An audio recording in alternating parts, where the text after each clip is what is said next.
Welcome to Uncluttered and Unfiltered, the podcast urging you to let it go and don't look back. With nationally acclaimed professional organizer Christine Stone and self-proclaimed hot damn mess radio and TV personality Eden Kendall. Welcome everybody to Uncluttered and Unfiltered. I'm Eden Kendall along with organizer Christine Stone, and we like to say that if you are a woman over 50, you have found your people, which is why when something crosses one of our minds and it keeps us up at night, or we worry about our friends or our family, we want to make sure that we cover it on the podcast. So Christine, why don't you explain what the topic is? Then we're going to do a little chit-chatting first before we bring in our very special guest. Okay, so when I turned 60, I decided I wanted to get everything in order. So I made a notebook, and the notebook contained everything with life insurance, health insurance, wills, I mean, you name it, and had dividers. Of course, I know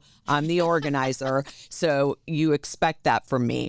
But it was really about peace of mind. When I turned 60, a lot of my friends' parents were going into assisted living, and I saw what that was creating emotionally for all of them and financially. So I decided it was time to get my ducks in a row, and I made it like a mission for like a week of just collecting information and putting it in this notebook. And I have to tell you, when I was done, I kind of felt a lot of relief. Did you tell your kids where to find the notebook? Yes, okay, I did. I told my husband as well. Because one of the big stressors in my life was my dad used to send me discs and discs with no explanation of just every little piece of information that he had. And over the course of time, when he eventually passed away, I don't have any way to play back any of these discs. They're floppy disks, they're little hard disks. Fortunately, everything was printed out and my mom does have it. But there are some conversations I'm planning to have with her in the near future. There are some things that I know that I need to get together. So we're going to bring in somebody who we both feel is the perfect person to discuss such things with you guys. But before we do that, can we respond to a listener response to one of our topics, which was skincare, which I know is completely off subject for what we're talking about, but this was fantastic. Serena said that after listening to our skincare episode and hearing about all of the different gadgets and treatments and this and that, she had found this historical version of everything that women used to do to be beautiful. And in the Middle Ages, women would remove their eyelashes and their eyebrows because the forehead was considered to be the most beautiful part. So to keep from the distraction, they would pluck out all of their eyelashes and their eyebrows. So that was one thing I thought was that's well, horrifying. I think a lot of people in the like 20s, 30s also did that, where they would have and even like my mom has complained, I wish I wouldn't have touched my eyebrows. Yes. So yes, I think that's a common thing back then. Back in the old days in Europe, the women wanted to look as pale as possible. So they would put lead all over their face, which would make them get pale, which, as we all know, is a terrible idea. Oh my God. But it would also make their eyebrows fall out. So they would use mouse fur to create. That's a lot of work. It's a lot of work, and it's not particularly pleasant for the mouse. Oh so my gosh. The other piece to that is because they wanted so much to look so pale, they would bathe in arsenic, which once again, not a health benefit to you. And then they would also draw veins on because it would make their skin look so translucent. Like, oh, she's so perfectly pale. I can see your girl. I can see your veins. Oh my God! No wonder people didn't live long. And they had arsenic and lead all over themselves. Well, not to mention the corsets pulling their ribs together and breaking them. Oh my God! So anyway, that was Serena's response to our skincare episode. I wonder if in 100 years someone will listen back to ours and think we're barbaric. I don't know. Well, that's true. I think everything shifts through the years, and what you did 10 years ago sounds really silly in the future. It does. But here we are back to today. And you have brought today to us Kathy Devine. Kathy has been a CPA for 32 years. For the last 20 years, she's had her own practice, and she supports high net worth individuals and families. But more than that, she also has helped create the financial literacy program for the Tom Coughlin J Fund. And when you talk about families who really are in a situation where they've got to take a hard look at their finances, the Tom Coughlin J Fund serves families that are in the midst of a cancer diagnosis and cancer treatment. So, Kathy, first of all, welcome and thank you for that good work you're doing. Thank you so much, ladies, for having me. I appreciate it. It's a really important topic for us to discuss. And you're right. The reason we want to talk about some of these things today is so you kind of prevent some of those challenges you might have, such as a family whose child has cancer. And so if you've kind of planned a little bit ahead, then it makes it a whole lot easier to deal with. But I love what I do. I love what the J Fund does. They really make a huge difference in our community, supporting those families whose children have cancer. Well, that's certainly something that's going to make you stop and take a better look at your finances. But we're all going to one day be in a situation where, unless we have done something today or have previously done something, we're going to wish we had.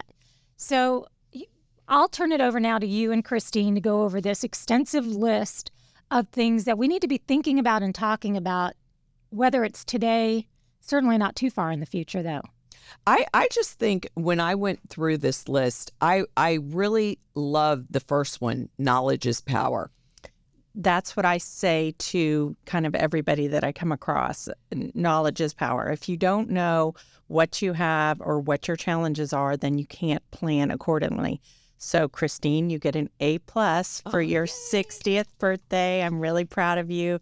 Putting everything together, not surprised because you are such an organizer. Of course. But sometimes women, really might rely on their spouse, or they kind of stay out of it and they just let things be taken care of. And it's really important for women to start getting involved in the finances. Even if you're just paying the bills, you might not understand the life insurance you have or the investments that you have. And so part of getting that power is really, diving deep into exactly what you have. And so, one of the things that I kind of recommend when I first start out with somebody, and even like when I deal with the J Fund family, the first thing we do is we just look at what their resources are. What do you own and what do you owe is what I say. So the things that you own are your assets. And I want to see you build a spreadsheet or, a little notebook with the listing of all your important information. I mean, it's really important to capture, where your assets are. At this institution, this is what my balance is. This is what my online banking information is. Doing that for both your assets and your liabilities. Don't forget about your credit cards and your life insurance policies and even your safe deposit boxes. And, oh, by the way, where did you, store the valuable jewelry? Right. My mom keeps it hidden in a box under, something in the laundry room. We would never find it. And you don't want to be in a position. So you want to give your family, yourself, really the opportunity to be able to see what you have and plan accordingly. Don't be afraid. That's Don't so be afraid important. of it. That's so important. My grandmother kept a beautiful necklace in the pocket of her bathrobe hanging in the closet, a bathrobe she never wore. And obviously in her mind, that was a deterrent from thieves because who would look there? But had she passed before giving that to me, fortunately, I would never know it was there. Nobody would have. That probably would have gone to the Salvation Army or the Goodwill. Right. I agree with that. I totally agree. And being of the almost retirement age, I'm not there yet, ladies, but I'm almost there. The next section, retirement planning, was huge for me because that's something, I'm getting all this Social Security stuff in the mail, ARP stuff. I mean, I'm like freaking out because I really haven't thought about that until I turned 60 or like what's going to happen in the next couple years. This is a perfect time in your life. Retiring is supposed to be exciting and wonderful. You hope you have your health, but it's also really important to have your financial house in order. And so, unfortunately, retirement is starting to happen later and later in life because people haven't planned, early on. And so if you find yourself in that position, you really, again, laying everything out and knowing what you have helps you make decisions about when it is time to retire. So right now, the Social Security Administration, basically says that the retirement age for most people is 67. You can retire early at 62, and you can retire later more at 70 or 72. And so the difference between those, time frames is basically the amount of money that you'll receive for the rest of your life. And it's a huge difference, especially now when we have, so much inflation.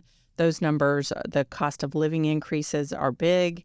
And so you want to make sure you really understand what is the appropriate time frame for retirement. And if you, I've done the numbers, and basically the break even of if you live to 86, then you're better off, maybe have waiting for retirement. But I'm really kind of finding that most people are kind of pulling their money out, at retirement at 67. So unless there's some emergency, I would not do it early. Really? So you're saying that the sweet spot is to go a little bit longer, work a little bit longer, not touch it. Right. Okay. So, and I don't want to jump ahead too far, but is there a golden number that people say, well, you're set if you have this much? Because I remember back in the day, like when we first started out, everyone would say, and I'm talking about when you're in your 20s and you have that first job, start putting this money away because one day you'll be a millionaire. Now I never hear millionaire. I always hear because you're going to need $2.5 million at the least. Right. Yeah. I mean, it definitely, the old million is now the new 2.5 million. And there really is no magic number. It really depends on what kind of lifestyle you want. And I would say if we have any, younger listeners, it is extremely important that you put money away early. And especially if you have a job, something that matches your 401k, that's like an immediate, 50 to 100%, increase in your value automatically. So you should be, basically paying yourself first, saving first. But if you're older and you found that you haven't done that, if you're 40, don't freak out. I mean, there's still time to do that. So what you should be thinking about are things like, how do you want to live in retirement? I mean, oftentimes your costs will go down because, your children hopefully are off the payroll. Some of them like to hang on a little bit longer. I'm sure we all have some of those. And so it's really important to really understand what you're going to have to spend, because that's the number that is going to, determine what you really need in retirement. And you can't really rely on the government. I mean, the government is giving you something, but, if you look in how much you really paid in over time, it is nothing that they're going to really be giving you. So like in my instance, I'm 55. I would say that I'm nearing retirement. I'm thinking about, the next steps. And my husband and I determined that it was important for us to kind of upsize in our retirement. And the reason we feel that is we have 6 children, 6 grandchildren. We want to, build a place where they'll come. But we've been thinking about that for a long time and planned accordingly. But there are a lot of people who mostly, downsize and they, reduce their expenses. Their house is paid off, their cars are paid off. And so really understanding your expense base is the most important thing. So building budget right now today will give you some sense of where you're going to be in retirement. Hugely important. Well, the next one is estate planning. And this one, I have had experience with clients because I have had clients who did not do estate planning, and their significant other, their partner, passed away unexpectedly and suddenly, and were thrown into just a disaster. And I feel like I learned a lot from other people's experiences, because you really don't think about things like that until you're around seeing it happen. And one of the things which I did want to mention is nothing was in her name and everything had to go into probate, and she didn't know any of his passwords on his computer, and it became a nightmare. I mean, a literal nightmare.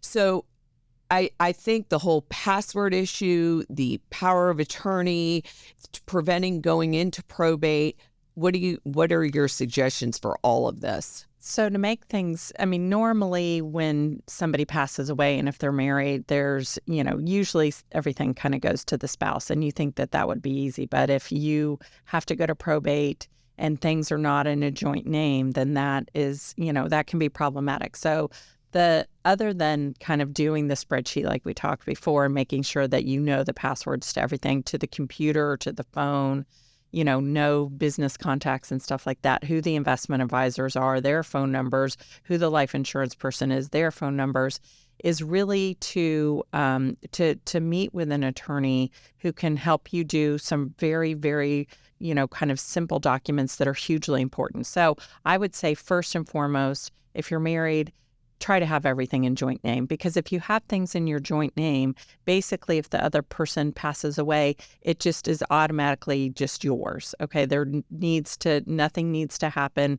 And, things can get confusing if you have children, and especially if you want something other than everything going to your spouse, it's important to spell those out. So you would do that in a document, a will that would say, I want my special ring that's in the bathrobe to go to to Eden's sister instead of so there's actually something that you can do. It's called a separate writing, and it doesn't have to be notarized. And if it's sitting around somewhere, it would be like, I want my car to go to here. It's basically a list of your personal property and who you want to receive it. So at a minimum, you should have that. And it doesn't have to be notarized. It does not have to be notarized. It's ladies, you hear that? And so just Google like separate writing, and it's really just has to be very simple. And this is who I want, the coin collection to go to, or the special earrings, or, whatever it is.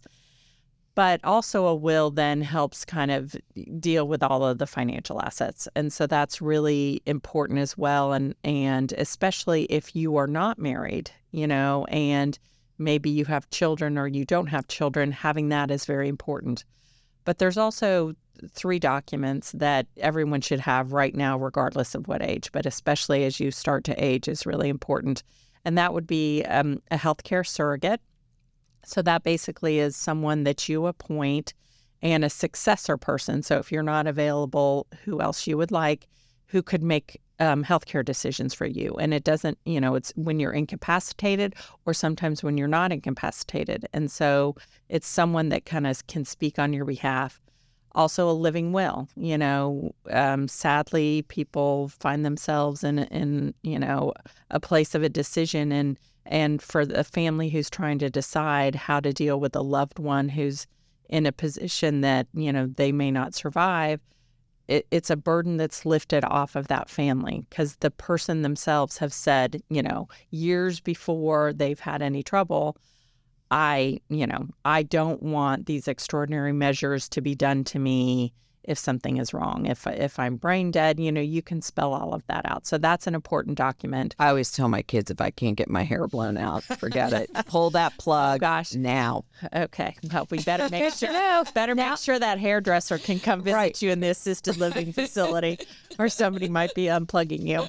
And then really the last thing is a power of attorney. And that is hugely important because basically that gives, there's a bunch of different powers within this power of attorney, but it basically gives another person, your spouse or your sister, if you're not married, or whoever, the opportunity to actually conduct business on your behalf, even if you're alive, even if nothing's wrong with you.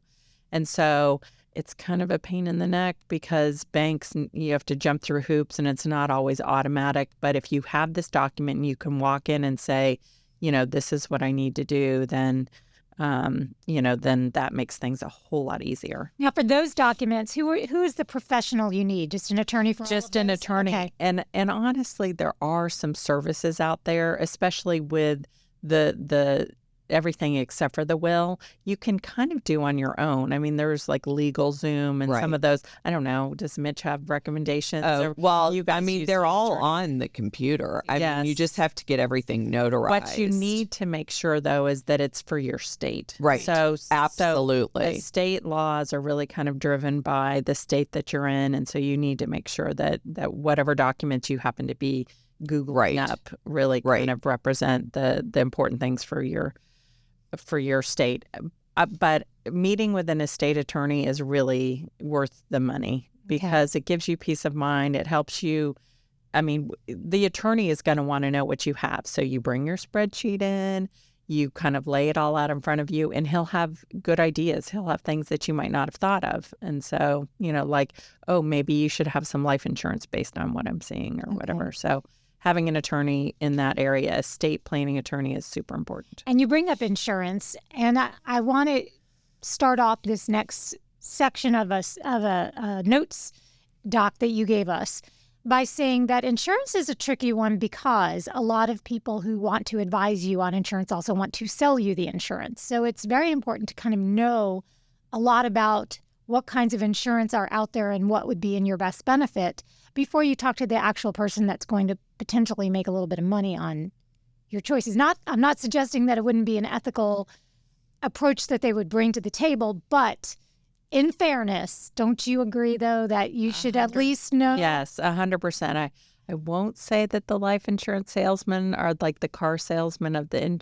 investment industry, but a little bit they are, because they'll want to sell you all sorts of complicated products and everything. And if I had to give you one piece of advice, it would be all you really need is term insurance. Which I found fascinating because I always thought it was the opposite. I always thought that term, when it expires, you'll be in big trouble if the person outlives that term policy. Well, the whole reason that you have life insurance is really to make sure that the other person, your spouse, really has enough money to survive. So if the earning spouse dies and there's life insurance, then that kind of replaces kind of the income that's out there. It also depends on your, level of net worth or your investment, your total investments that you have. And so like an annuity or something more of an investment vehicle that is, that pays a death benefit at the end is costly. There's tons of fees that come out of that. And there's some kind of investment factors that go into it that sometimes when you just decide to take that money and put it into another investment vehicle, you're better off than just getting term insurance, which is much, much cheaper. And when you're younger, obviously the underwriting is much better. A piece of advice I would have is anybody who works for a company that provides life insurance, you need to max out the life insurance because it's dirt cheap. It's a group policy, which makes the cost a whole lot less. And again, I'm a big fan of term insurance. And if you have health problems, then that becomes a little bit harder, a little more expensive. So try to get it early, and you can get like a level, term policy for 20 years or 25 years. And then by then you've built up the wealth that you need so that if, the earning spouse does die, you have money already, saved away. So.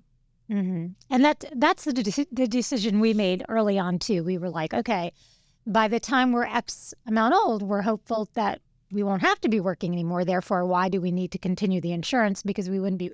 And that's, fingers are crossed, though. But I find myself continually telling my husband, okay, you have this. Either you have to live till here or you have to go all the way. I know. But if you're going to drop out on me, don't do it this year. Right. Or don't do it in 10 years. You got to do it in 9.5. Right.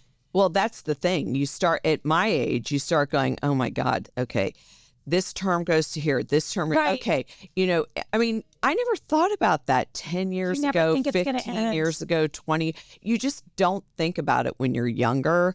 But when you start to creep over 50, you start to think, and like things happen, like you said. You can't plan for everything.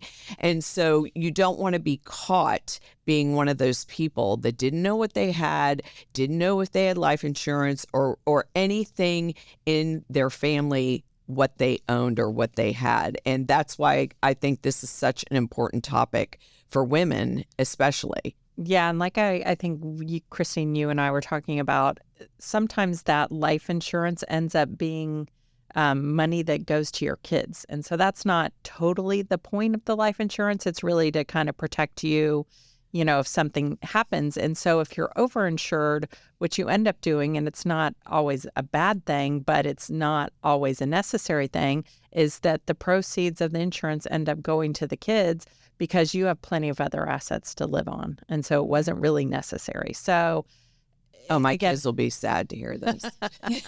A lot of Not kids will be tell sad. them. We won't tell them. But in reality, that money you were spending for that life insurance could have been used for things like to maybe keep them from having to get student loans and things like that in their life. So whether they get it now or they get it later, the benefit to them may or may not matter. So That's right. It's really it's about you and your needs, and that's what life insurance should be about. What That's do you right. need? Exactly. I mean, that's bonus for them if that happens, but Right. if it's too much insurance, if you're overinsured and you're spending all of your money on it, Right. and you don't even get to enjoy it at some point. But I think when we went into this topic, we had to make a decision. We thought we could power through it or we could stop and do a whole other episode. I have an idea, and I'm going to propose it to you on the podcast, ladies, okay? Christine, you and I wanted to do an episode coming up soon about aging parents. Yes. And I believe that the final piece of this puzzle falls into that, Yes. long-term care. Kathy, would you stick around, and then we will do our aging parents episode, and then take a moment with you as well to talk about long-term sure. care. For sure. Does that sound good? Is there, Sounds in the great. meantime, for those who are listening to this, is there a place they could go to access the kind of notes that we are privy to, or are we allowed, if you don't mind, to share the notes you've sent? Of course. Yeah. Post So we can it out share there. them. Of we course. will post them Yes. as a document on our Uncluttered and Unfiltered Ladies Maybe Only. I'll even create a spreadsheet we could attach so they could just pull it down and fill it out. I'd be happy to. Oh, my create gosh. We're going to make that exclusive to our Uncluttered and Unfiltered Ladies Only Facebook group. Okay. That sounds So great. never before have you been motivated to join that group. Now, here's Yes. your little prize. You're going to not just have these pieces of information that we were armed with before recording this, you will have a spreadsheet that you can customize. That's Thank my you. kind of prize. So that's great. Is there a website, though, or anything people can go to find you? No, there Okay. really isn't. So you really are here for the benefit of everyone listening, right. and not your own No, self. no, absolutely not. I'd That's- love to share about financial literacy with anybody, and anyway. Thank you for bringing this, Kathy. I mean, she's amazing. And honestly, I feel like this topic is so important to women. I just have heard so many stories where women were not prepared and the unthinkable happens, and then it's just terrible. So I really feel really serious about this topic. So once you sit down and you do your spreadsheet and your notebook and you've got your legal documents that were suggested to you, that's then and only then can you really Have a glass of wine. have a glass of wine, Always have a glass of and then you can let it go. And don't look back.